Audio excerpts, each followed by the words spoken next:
নুসরাত ফারিয়া সমুদ্রের ধারে ছবি তুললেন। কালো বিকিনি, খোলা চুল, আত্মবিশ্বাসী টইটম্বর লোক, আর ব্যাস, দেশের কমেন্ট গুরুরা আবার অনলাইনে হাজির। বাংলাদেশে এখন প্রতিটা ছবির নিচে দুইটা সাইট ইনকাম চলে। একটা হলো মিম ডিপার্টমেন্ট, আরেকটা বডি সাইজ অ্যানালাইসিস সোসাইটি।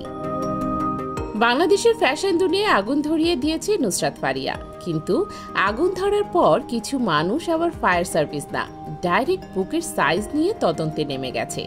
কালো বিকিনি ও স্কার্ট স্টাইল আউটফিটে একজন লিখছে সাইজটা তো 0, আরেকজন আবার লিখছে এত ছোট সাইজে কিভাবে সাহস করে ছবি তুলছে।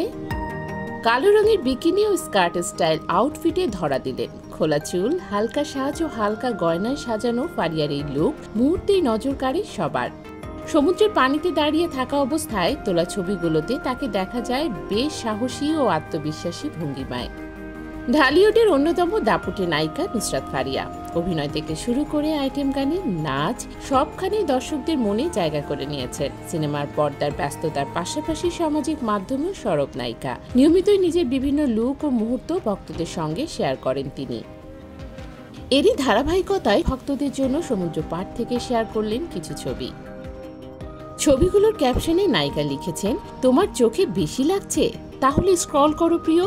অর্থাৎ যারা নুসরাতের এই অবতারে অস্বস্তি বোধ করছেন তাদের জন্য স্ক্রল করে এগিয়ে যাওয়ার পরামর্শই যেন দিলেন তিনি। ছবিগুলো প্রকাশের পরপরই তা ছড়িয়ে পড়ে সামাজিক মাধ্যমে। মুহূর্তের মধ্যে লাইক কমেন্টে ভরে যায় ফারিয়ার পোস্ট। অনেকেই তার ফিটনেস ও স্টাইলের প্রশংসা করেছেন, কেউ আবার মন্তব্য করেছেন তার সাহসী রূপ নিয়ে।